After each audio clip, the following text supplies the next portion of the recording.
or speak up about the president in that kind of a positive way.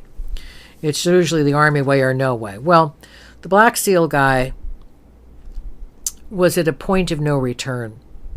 And his mother sent him to me, even though he was in his late 20s, early 30s, I don't remember. Very strikingly good-looking guy.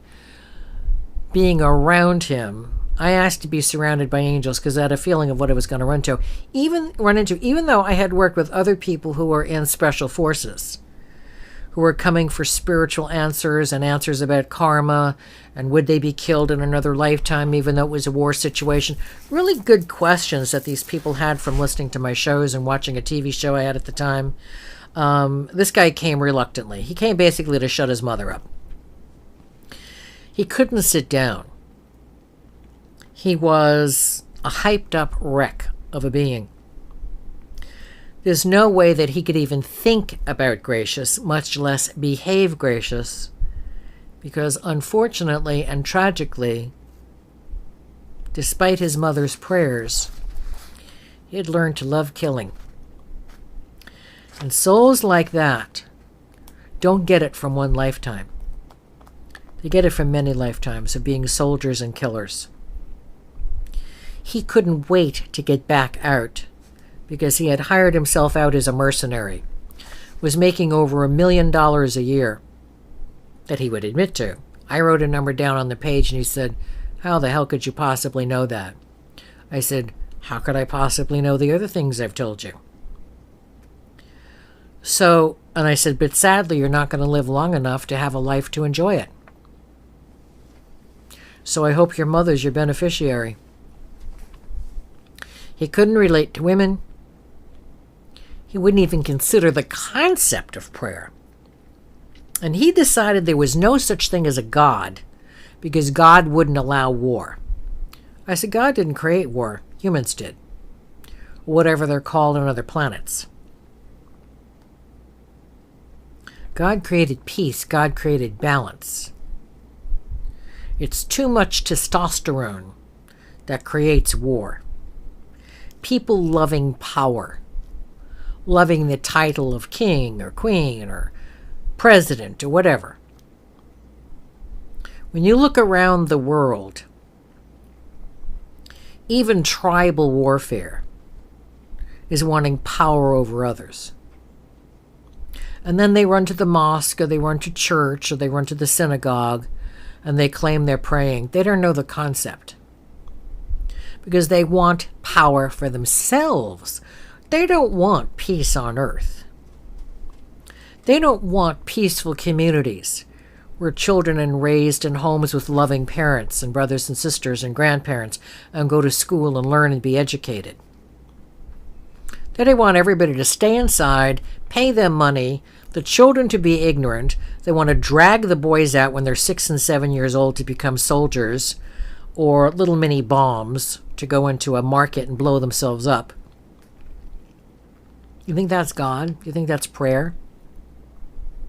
Do you think that's something that they'll be proud of when they cross over, or some people say die, and they're facing the angels?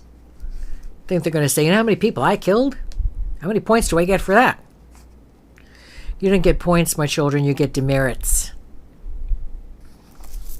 If you are trying to save the lives of others in an honorable war situation, meaning you are trying to defend the helpless, you will pay back that in karma in another lifetime or perhaps this lifetime, but you won't have the suffering that's involved. If you love the killing the way this guy did, oh, there's a lot of unhappiness in your future, and all the prayers in the world won't help. You have to pay back what you have created. That is the law of karma. You get what you give. What goes around comes around. You reap what you sow.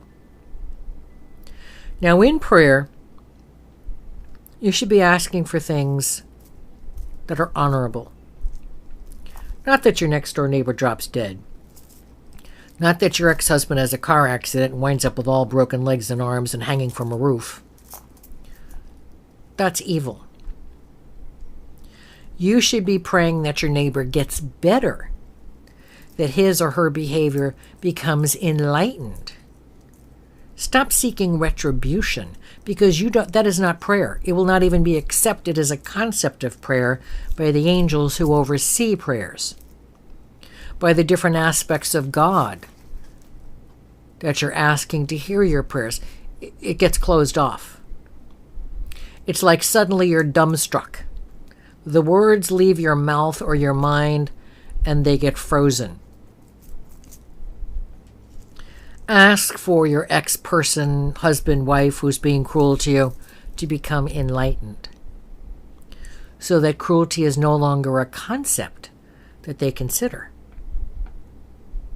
A prayer is a well thought out, focused set of thoughts for the highest good taking place, whether it's for you, your spouse, your children, your neighbors, your friends, your pussycat, your parrot, your bunny rabbits in your yard, the squirrels, that they be nourished and not all die off in the freeze, that your plants thrive, that the planet thrives, that we have world peace. You say, well, how can we have world peace when everybody's out to get their own? They want what they want when they want it. Well, what was that old expression? You'll get what I got when I get it. Well, what you will get if you look for evil is evil. And there is a difference between evil and bad, which we're going to talk about in our next segment.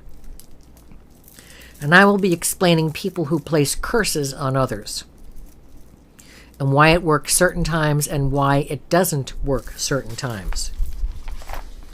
And you will be understanding how to construct a proper prayer. And it can be as simple as, God help me. God bless my daughter. God bless my son-in-law. God bless my pussycat. Bless our planet. It doesn't have to be long, drawn out thoughts of others, call to prayer. The God force doesn't go after a lot of words. The God force goes out for concise, thoughtful, well-focused. And the more well-focused you are, the more effective your thoughts get projected out into the universe. Think about this for a second. How many times have you been thinking, gotta call my daughter, gotta call my husband, gotta call my son, gotta call my friend, and the next thing you know, the phone rings and it's them. You say, well, I was just going to call you as soon as I did this or I did that. I was just thinking about it, just going to call you. They received the message. Because we have universal telephones that don't require lines. We have universal thought process. Thought travels. Thought vibrates. Positive thoughts and negative thoughts vibrate. And the positive thoughts are received by positive beings. The negative thoughts are received by negative beings. And we're going to pick up on this when we return with Metaphysically Speaking.